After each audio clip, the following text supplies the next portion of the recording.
참 좋은 날입니다. 어스틴 주님의 교회 매일 말씀 묵상에 오신 여러분을 환영합니다. 말씀을 통해 샘솟는 하나님의 은혜를 경험하시길 바랍니다. 오늘은 어제보다 더 행복한 하루가 될 것입니다.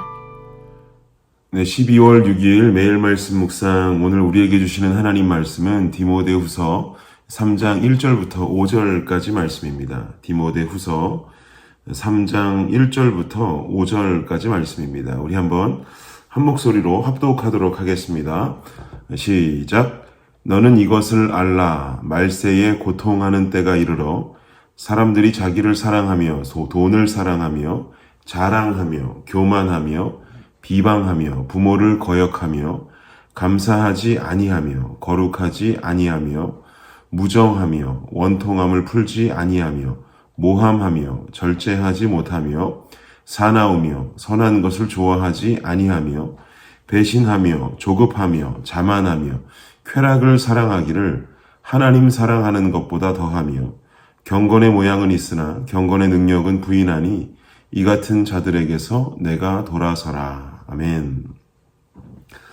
네, 디모데후서 우리 함께 말씀 보고 있습니다. 디모데후서에 나타나는 바울의 글을 보면 나타나는 특징이 애절함과 강건함이 절묘하게 조화를 이루고 있다는 것을 느끼게 됩니다. 로마에서 일어났던 로마 대화제 사건으로 인해서 기독교 박해가 아주 극심하게 이루어지기 시작했고요. 수많은 그리스도인들이 그 당시에 감옥에 갇히게 되죠. 사도 바울도 이때 두 번째로 로마 감옥에 투옥이 되게 됩니다. 그러나 두 번째로 갇힌 이 시기에 바울이 갇혔던 그 감옥은 1차 투옥 때와 같지 아니한 1차 투옥 때에는 가택연금 상태라고 볼 수가 있지요. 이런 어떤 가택연금 상태의 감옥이 아니라 아주 견디기 어려운 고통이 있는 그야말로 진짜 감옥에 갇히게 되었다라고 볼 수가 있겠습니다. 그리고 바울은 점점 자신의 인생 마지막을 향해서 감옥 속에서 살아가고 있습니다. 이때 바울은 그토록 사랑하는 디모데에게 마지막 편지를 쓰고 있습니다. 그것이 바로 디모데후서이죠. 디모데는 현재 에베소라고 하는 지역에서 사역하고 있습니다. 에베소라고 하는 지역은 바울에게도 참 애정하는 도시입니다. 에베소는 브리스길라와 아굴라 부부가 개척을 했다라고 봐도 되겠고요. 그리고 그곳에서 아볼로라고 하는 자가 양육이 되어서 고린도로 파송이 되기도 했던 지역이 바로 에베소 지역이죠. 그리고 결국 바울이 다시 에베소로 돌아오게 되면서 여러 가지 사역을 행했던 곳이 바로 에베소라고 하는 지역입니다.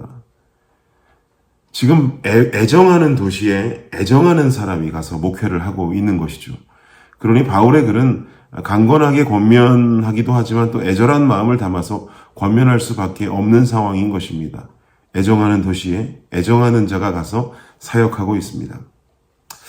오늘 3장에 들어서면서 바울은 말세에 관한 이야기를 합니다. 말세라 하면 마지막 시대를 가리키는 것이죠. 성경이 말하는 마지막 시대라고 하면 예수 그리스도의 승천 이후부터 예수 그리스도의 재림 이전까지를 말합니다. 그래서 당시 디모데후서를 쓰고 있는 당시나 오늘을 살고 있는 우리의 시점이나 동일하게 말세, 곧 마지막 시대라고 보아도 무방합니다. 결국 바울의 권면은 당시 에베소에서 사역 중인 디모데만을 향한 메시지가 아니라 오늘 어스틴을 살면서 신앙을 지키기 위해서 몸부림치며 살아가는 저와 여러분을 향한 메시지가 되기도 한다라는 것이죠.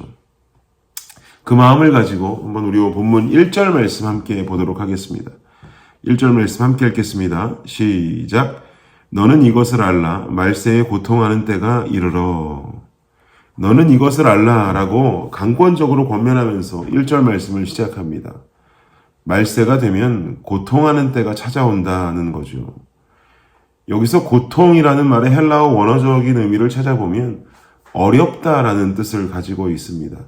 즉 말세의 때에 어려운 일들이 찾아오게 된다라는 겁니다. 그렇다면 그 어려운 일들은 어떤 일들일까? 2절을 한번 보겠습니다. 2절 말씀도 함께 읽어볼까요? 시작.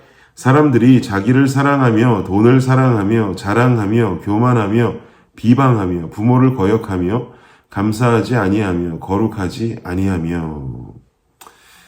사람들이 자기를 사랑하며라고 2절이 시작되면서 말세에 나타나는 어려운 일들에 대해서 쭉 열거되기 시작합니다. 그런데 여기서 가장 중요한 말은 2절을 열고 있는 사람들이 자기를 사랑하며라고 하는 이 대목이 가장 중요합니다. 왜냐하면 그 뒤에 열거되어지는 말세에 나타나는 여러 가지 징조들은 모두 다 사람들이 자기 자신을 사랑함으로써 나타나는 부수적인 모습들이라고 볼 수 있기 때문에 그렇습니다. 말세가 되면 사람들이 자기 사랑함에 빠진다는 거죠. 자기애에 빠진다는 겁니다. 이 말인즉슨 사람들의 신앙이 온통 자기애, 자기중심적 사상으로 변질된다 이 말입니다. 그러니까 예수 믿으면 나는 돈 잘 벌어야 되고, 예수 믿으면 자기의 지위도 높아져야 되고, 그러다 보면 남도 헐뜯고 비방하는 일들이 쉽게 벌어질 수밖에 없다라는 거죠.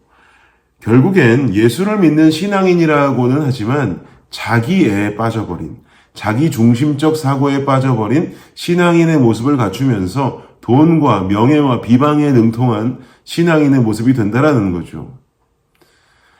이런 신앙인들의 모습이 세상 사람들의 눈에 오늘날에도 비춰질 때 세상 사람들은 말하기를 개독교다라고 말하기도 하고 교회와 성도를 비판하는 말들을 늘여놓게 되는 것 아니겠습니까? 즉 마지막 시대를 살아가고 있는 우리 신앙인들이 가장 중요하게 생각해야 할 부분이 바로 자기중심적 신앙에서 벗어나는 일인 것입니다. 자기애에 빠져있는 나의 신앙에서 탈피하는 일인 것입니다. 예수 믿으면 내가 잘 돼야 되고, 예수 믿으면 내가 성공해야 되고, 예수 믿으면 내가 지위가 올라가야 하고, 마치 신앙생활이 1970년대에 있었던 잘 살아보세요 운동도 아니고 완전히 자기의 성공 기반된 신앙이 비롯된다면 바로 이것이 사도 바울이 죽기 전 감옥에서 디모데에게 강력하게 외치고 있는 경고를 우리 자신도 기억해야 하는 때다라고 생각해야 되는 것이죠. 그렇다면 우리는 이 마지막 시대를 자기 중심적 신앙에서 탈피해서 어떤 신앙의 모습으로 살아가야 하는 것일까? 여러분 고린도 후서 5장 15절 말씀 한번 보시겠습니까? 고린도 후서 5장 15절 말씀. 지금 성경 있으신 분들은 한번 찾아보셔도 좋겠습니다. 고린도 후서 5장 15절 말씀. 제가 읽어드릴게요. 그가 모든 사람을 대신하여 죽으심은 살아있는 자들로 하여금 다시는 그들 자신을 위하여 살지 않고 오직 그들을 대신하여 죽었다가 다시 살아나신 이를 위하여 살게 하려 함이라. 아멘. 참 기가 막힌 말씀입니다. 예수님께서 모든 사람을 대신해서 죽으심은 살아있는 자들로 하여금 다시는 그들 자신을 위해 살지 않고, 즉 자기애에 빠진 신앙, 자기 중심적 신앙을 가지고 살지 않고, 그 다음 뭐라고 합니까? 오직 그들을 대신하여 죽었다가 다시 살아나시니 바로 예수 그리스도를 위해 살게 하려 함이라 라고 말하는 것이죠. 여러분 아멘이십니까? 바로 이게 정답입니다. 자기 중심적 신앙에서 탈피해서 예수 중심적 신앙으로 살아가는 삶. 더 이상 나를 위해 살아가는 것이 아니라 나는 이미 십자가에 못 박혀 예수 그리스도와 함께 죽음을 당했고 이제 내 안에 사시는 그 예수 그리스도를 위한 삶. 자기 중심적 신앙에서 탈피해서 예수 중심적 신앙으로 살아가는 삶. 이것이 바로 마지막 시대를 살아가는 신앙인들에게 보여야 하는 중요한 삶의 모습이다 이 말입니다. 나로 인해서 나의 이득을 취하는 삶이 아니라 나로 인해서 예수님의 이득을 취하는 삶을 살아야 하는 것이죠. 예수님의 이득을 취하는 삶은 그러면 어떻게 실천해야 될까요? 여러분들께 권면하기는 우리 작은 부분부터 실천하면 좋겠습니다. 교회는 예수 그리스도의 몸이다라고 성경에 기록되어 있습니다. 또 바울이 예수님을 만나기 이전에 그토록 교회를 박해했던 것 여러분 잘 알고 계시죠? 그런데 바울이 다메섹 도상에서 예수님을 만납니다. 근데 예수님의 음성이 들리기를 너는 왜 나를 박해하느냐라고 말씀하시죠. 바울은 교회를 박해했는데 예수님은 왜 나를 박해하냐고 묻고 계십니다. 우리가 여기서도 알 수 있는 것은 바로 교회가 곧 예수 그리스도의 몸임을 알 수 있습니다. 사랑하는 성도 여러분, 주님의 교회 예수 그리스도의 몸입니다. 여러분이 속하신 구역 예수 그리스도의 몸입니다. 여러분이 속해 있는 그룹, 부서 모두가 다 예수 그리스도의 몸입니다. 그럼 우리는 이제 고민해야 됩니다. 나로 인해서 나의 이득을 취하는 삶에서 벗어나서 나로 인해서 나의 교회가, 나의 구역이, 나의 부서가 어떤 이득을 취할 수 있을까? 나로 인해서 내가 속한 그리스도의 몸된 교회가 얼마나 하나님의 사랑으로 가득 찰 수 있을까? 오늘 하루를 시작하면서 나 중심적인 신앙에서 벗어나서 교회와 하나님 나라 중심적 신앙을 고민하고 기도하는 우리가 되면 어떻겠습니까? 우리의 헌신이 나의 구역과 나의 부서와 교회와 나아가 하나님의 나라를 위해 쓰여지는 아름다운 도구가 되기를 간절히 원합니다. 마지막 시대입니다. 마지막 시대 하나님께서 바로 이런 주의 신실한 일꾼을 찾고 계십니다. 주님께서 찾으시는 그 일꾼이 바로 저와 여러분이 되시기를 예수 그리스도의 이름으로 축복합니다. 기도하겠습니다.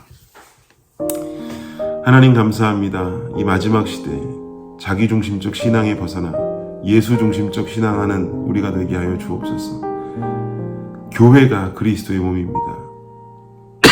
우리의 헌신과 우리의 신앙이 나의 교회를 향하여, 나의 부서를 향하여, 나의 구역을 향하여, 하나님 나라를 향하여 어떻게 쓰임받고 어떠한 모습으로 내가 주님께 드릴 것인지를 고민할 수 있는 우리 모두가 되게 하여 주옵소서.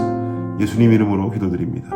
아멘. 네, 월요일 기도 제목으로 함께 기도하겠습니다. 첫 번째, 코로나 바이러스 방역과 종식을 위해서 성도들을 질병으로부터 보호하시도록, 성도들의 사업과 직장을 지켜주시도록 방역 당국에 지혜를 주셔서 최선의 방역이 이루어지도록. 두 번째는 한 주간 하나님의 영광을 위해 살도록 기도하시기 바랍니다. 가정, 직장, 사업, 학업의 터전에서, 나의 말과 행위에서. 마지막으로 선교사님들 위해 기도하실 때 태국의 전은주 선교사님, 미국의 김수결 선교사님, 브라질의 김창현 선교사님 위해서 기도하도록 하겠습니다.